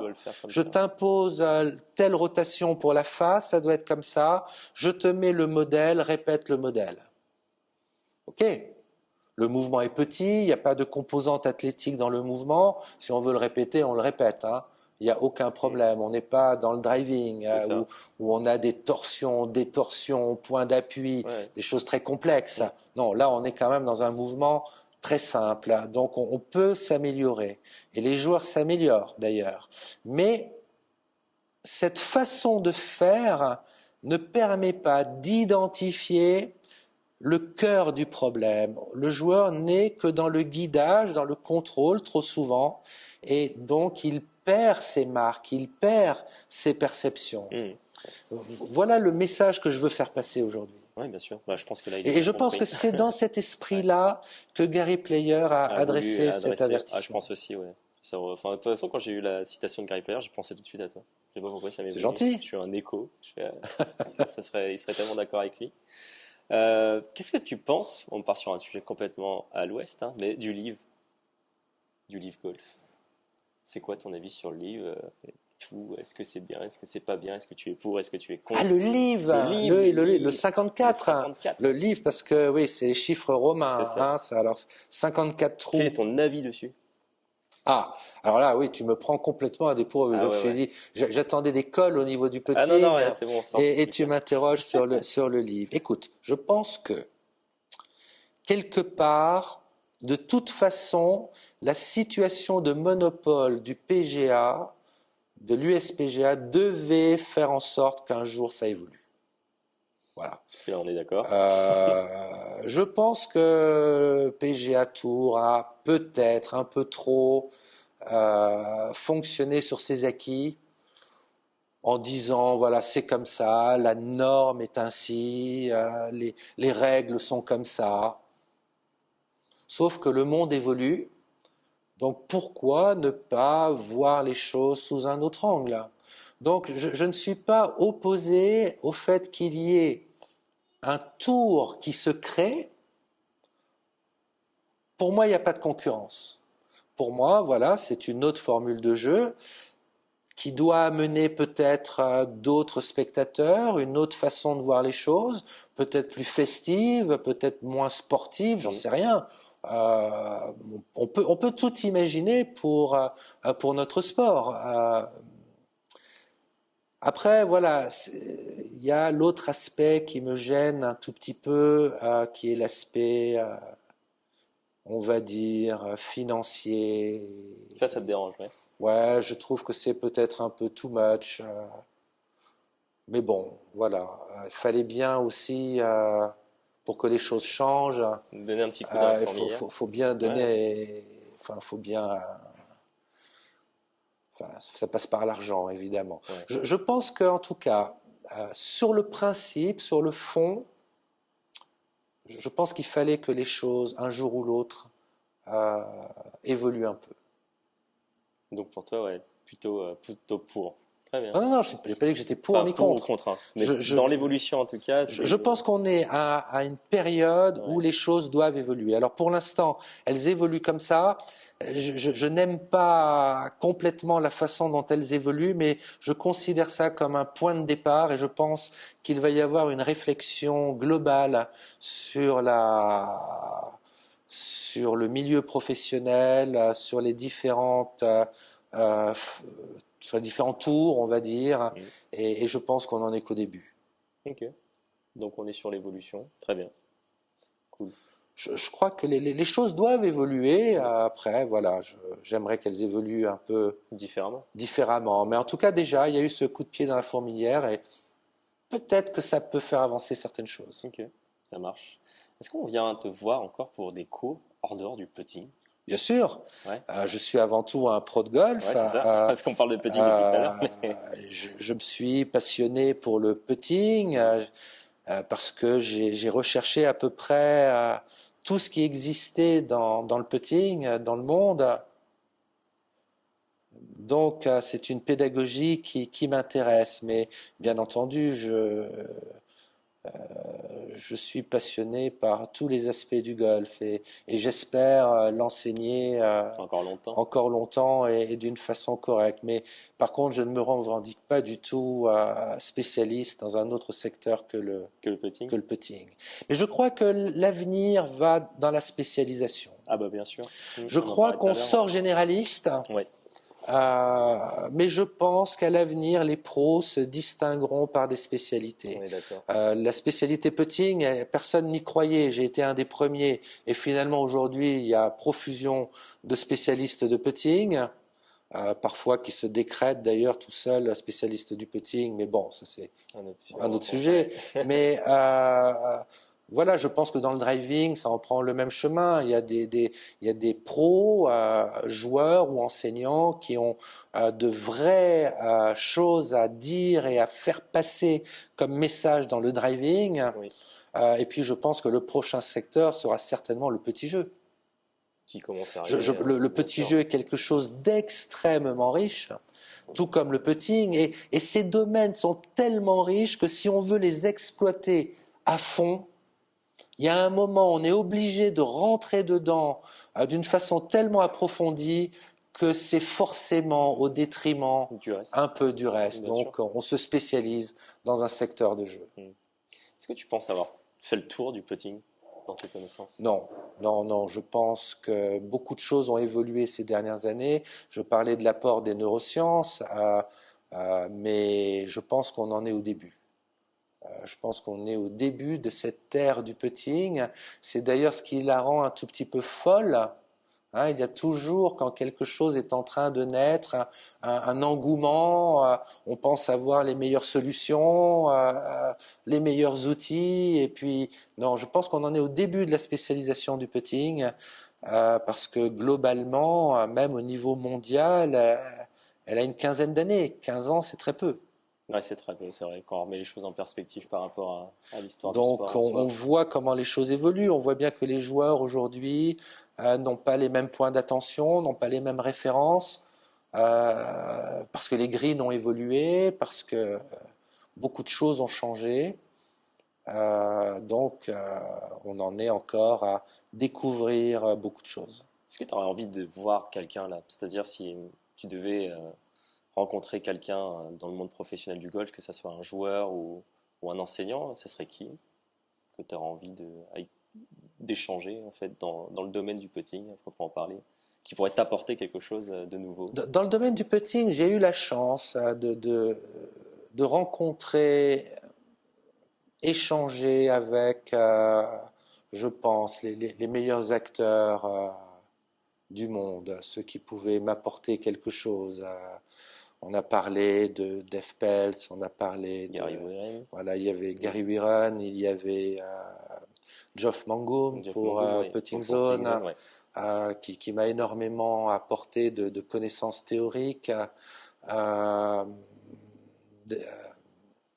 Stockton, Phil Kenyon, avec qui j'ai pas mal échangé. Voilà, j'ai fait à peu près le tour des personnes avec qui j'ai échangé, qui sont leaders dans leur domaine.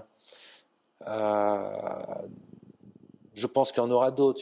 Il y a forcément des pros que l'on ne connaît pas ou que je ne connais pas et qui se distinguent par leur savoir ou leur savoir-faire dans ce domaine-là. En tout cas, personnellement, je reste à l'affût.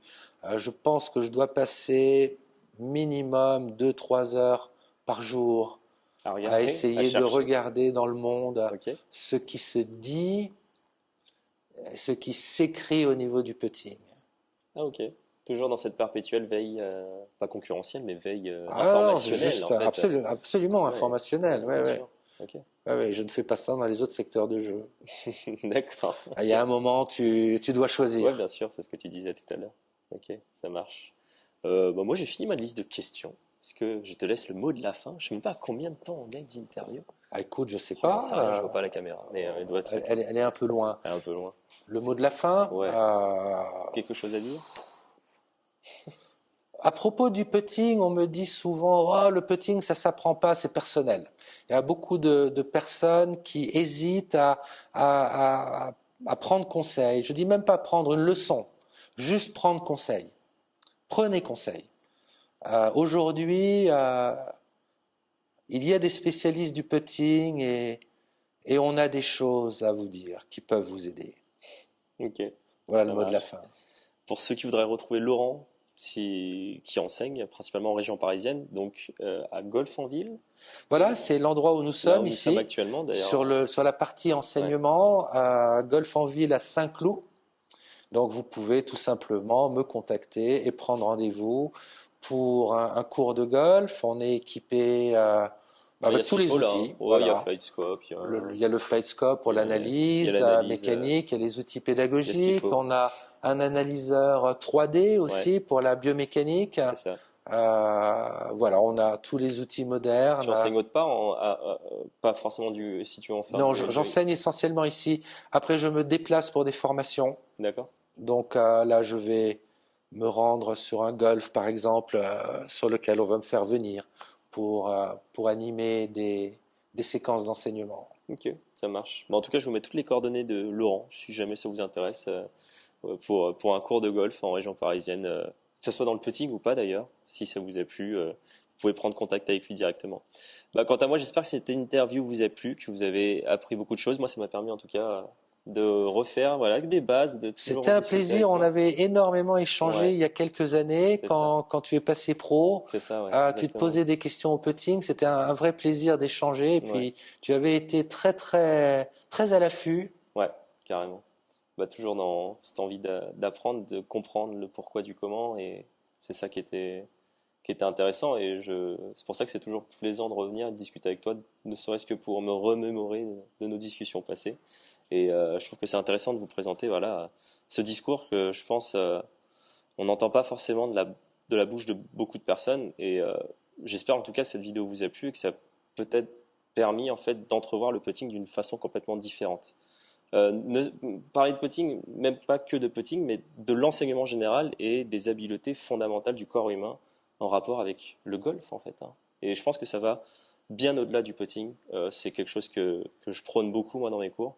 Avant de savoir golfer, il faut savoir quoi faire avec son corps, et qu'est-ce qu'on fait avec ce corps et voilà, comment et savoir qui on est, et parfois découvrir qu'on a des potentiels cachés. Exactement. On ne se rend pas compte.